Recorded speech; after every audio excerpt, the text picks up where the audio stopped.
In this lecture, let's go ahead and let's create an NgRx effect in order to handle user sign up. So let's go to our application. The first thing which we want to do when this sign up button is clicked is we want to dispatch the sign up start action. So let's go ahead and let's do that. Let's go to VS Code and here let's open signupComponent.ts, and in there we have this onSignup method. Here what we are going to do is let's first go ahead and let's first create a constructor, and now using this constructor we are going to inject an instance of store class. So here I'm going to create a private property called store, which is going to be of type store, and to use it we also need to import it, and the type of this store is going to be app state, and to use it we also need to import it. So now we have an instance of store. Now using this store we are going to dispatch signupStart action. So inside this onSignup method, which will be called when the signup button is clicked, inside this we are going to use the store instance, and on that we are going to call dispatch action, and from here we want to dispatch signupStart, and to use this signupStart we also need to import it, and here we need to call it like a function. Now when this signupStart is dispatched, at that time we also need to pass email and password. So we need to specify an email property and a password property. So what I'm going to do here is, again, I'm going to create two variables. I'll call it as email and password. Okay, and here we are going to use object destructuring syntax. So to this, I'm going to assign this dot signup form dot value. Now this value object, it is going to have two properties, email and password. So we are destructuring it, and the value of email property of this value object will be assigned to this email variable, and the value of password property of this value object, it will be assigned to this password variable. And then when we are dispatching the signup start, at that time we are also specifying the payload.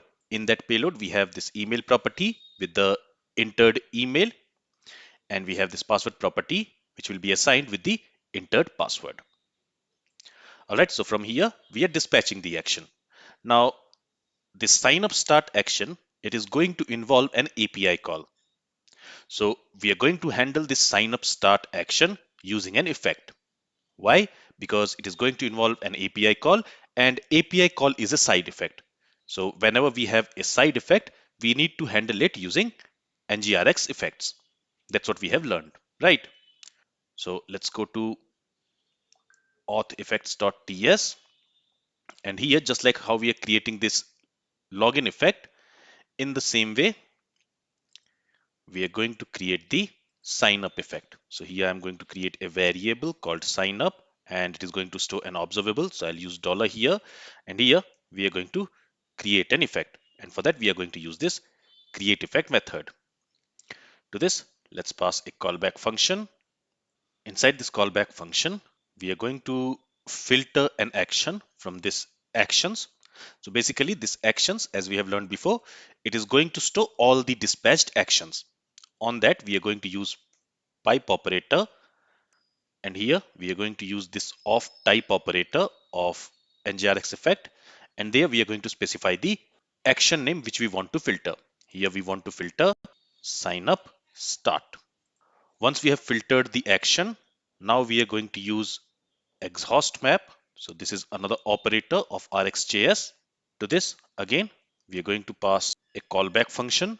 This callback function is going to receive the payload for this filtered action. So here I'm going to call it as action. Now this action, what it is going to receive? In this case, it is going to receive this object where we will have the email and the password. Okay. Now from within this exhaust map, we are going to call authService, and from there we are going to call signup method of authService. And to this we need to pass the email and password, because if I go to authService, there the signup method, it is expecting a value for email parameter and password parameter. So to pass that value, as I mentioned, this action here, it is going to receive the payload object which we are passing from here. It is going to receive this object, in that object we have email and password property. So here I can say action.email and action.password. All right, and let's also return the observable which this signup method is going to return. And also from this create effect, we are going to return the observable which this pipe will return. Now, we know that the signup is going to return us an observable. On that, we are again going to use pipe method, and inside that pipe method, now we are going to use map operator. So using this map operator, if the signup request is success, we are going to handle the success response. So this map, it is going to receive the success response data. So I'll simply call it as response. Here we are going to receive a response data where this is how the response data will look like. So we are going to receive an object like this, right? So what we are going to do here is, here I am going to dispatch signup success action. And when the signup success action is dispatched, there we are going to pass this response data. So this response data, it is going to have an object. In that object, we will have all the details of the signed up user. So the signup success, it is expecting a user property in the payload, and that I'm going to assign with response, or maybe I'll call it as data, and I'm going to assign this user with that response data. Also, what I want to do is, before we are sending the sign up request, before that, we want to start showing the loading indicator. So for that, we can say this dot store dot dispatch, and here I'm going to dispatch set is loading this action. And when we are dispatching this action, there we are going to specify the value to true, because we want to show the loading indicator. And once we have received the response, in that case, if the response is success, it will go inside this map method. So inside that, first I'm going to hide the loading indicator. So here I'll set the value to false. So again, we are dispatching the same is loading action, but there we are passing a payload where the value is false. And this will set the is loading to false. And then we are calling the sign up success action. Let's also return from here. Okay. And now what I'm also going to do is, if let's say the sign up was not successful, some error occurred during the sign up process, at that time we also want to handle that error. So for that, again, we are going to use catchError. To this catchError, we need to pass a callback function. Inside this callback function, first of all, we are going to receive the error response. So I'll call it as error response. And inside this callback function, first of all, I'm going to hide the loading indicator. You see, we started showing the loading indicator at this line before we are sending the sign up request. Now, if the sign up request is successful, it will go inside this map method, and there we are setting the loading indicator to false. So basically, we are hiding the loading indicator. But if we are getting an error response from this sign up request, it will not go inside this callback function which we are passing to the map operator. Instead, it will go to this catch error. So there also, whenever an error occurs, at that time also we want to hide the loading indicator. This is the first thing which we are going to do. Then we are going to create a variable. I'll call it as error message, and we are going to get the error message. So for that, let's say this dot auth service. In the auth service, we have a method get error message, and to this we are going to pass this error response object. Right? Once we have the actual error message, what we are going to do, we are going to dispatch another action which is set error message. And to this, we are going to pass an object where it is expecting a message property, and that message I'll set with this error message.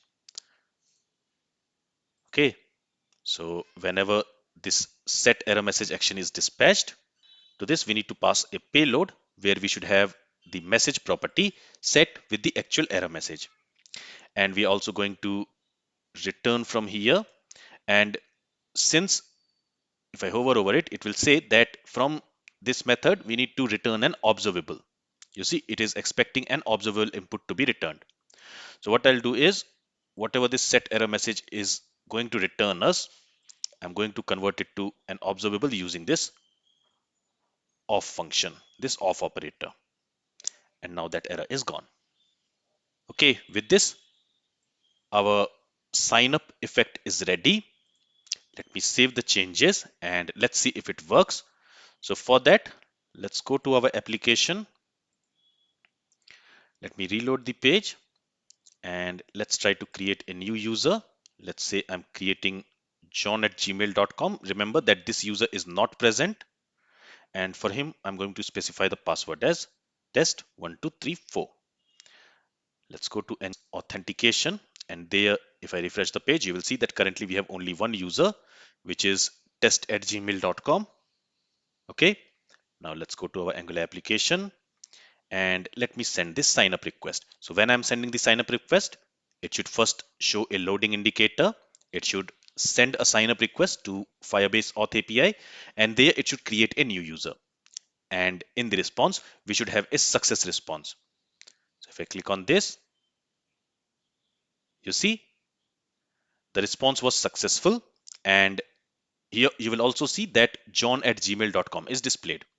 That means sign up request was successful. If I go to NgRx authentication and if I refresh here, now we should have two users. You see, john@gmail.com is created here. And this is the user ID for that user. So the sign up is working as expected. And once the user is signed up, we are also setting the user state. And since the user state is set with the return response user object, that's why in the header you will see that the email of the signed up user is displayed. So basically what we are doing is, once the user is successfully created, we are also automatically log in that user. Now there's one more thing which I want to do is, once the sign up is successful, I want to redirect the user to the home page. So for that, let's go back to VS Code. And here we have already written a logic to redirect the user to the home page. But here we are only filtering for login success. So if the dispatched action is login success, then only we are redirecting the user to the home page.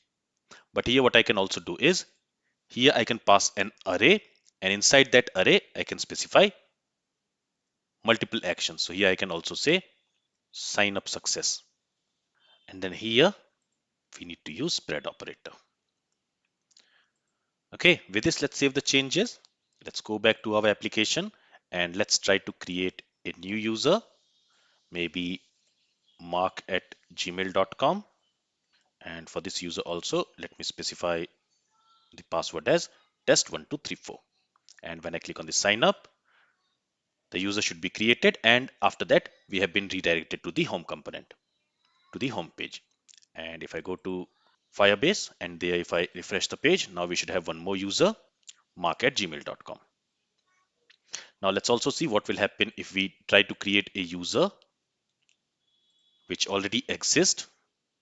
So for example, let's go to sign up and let's try to create john@gmail.com again. And here let's specify the password as test1234. So I'm trying to create a user which already exists. A user with this email already exists in our Firebase. So if I send the request, in this case, we should get an error and it says a user with the given email already exists. So in that case, we have received an error response because the user with that email already exists, and we are handling that by using this catch error. So what we are doing, first of all, we are hiding the loading indicator. We are getting the error message for that particular error by calling this get error message method from our auth service. And then we are setting the error message which we have created globally. So here we have the shared folder. There we have a state. There we have this error message state. So we are setting its value to the actual error message which has occurred. And then we are showing that error message in the UI using the toaster. So now our sign up functionality is also working as expected. We are able to log in a user, and we are also able to create new users using signup. Now, there is just one thing which is left, and that is when I click on this login here to this link, I want to be redirected to the login page. And in the login page, when I click on this sign up here, we want to be redirected to sign up page. For that, all we have to do is, let me close these files now. And first, I'm going to open signupComponent.html. There we have this link. Here, instead of href, I'm going to use routerLink. And here, I'm going to specify the path as /auth/login. Let's save the changes. In the same way, let's also open logincomponent.html, and there, instead of href, I'm going to use routerLink, and there I'm going to specify the path as /auth/signup. Let's save the changes now. Let's go to our application and let's quickly test it. So let's go to login page. There, if I click on this sign up here, we are redirected to sign up page. And when I click on login here, we are redirected to login page. Now we are left with logout functionality. And there is one more thing which you will notice here. So for example, let's say I log in john@gmail.com. I log in this user. And when I click on this login button, the user is logged in. We are redirected to home page. And in the header, you will see the email of the logged in user. And you'll also see this logout button. Now, if I go ahead and if I reload this page, in this case, all the state of our application has been reset. And that means the user state has also been reset and it is set to null. And that's why we are again seeing this login and sign up page. But what I want is, once a user is logged in using this login page, we want to keep that user logged in. Basically, even if I reload the page, I want that logged in user to be logged into this application. Basically, we want to implement an auto login functionality if a user is already logged into our application. Let's see how we can do that in our next lecture.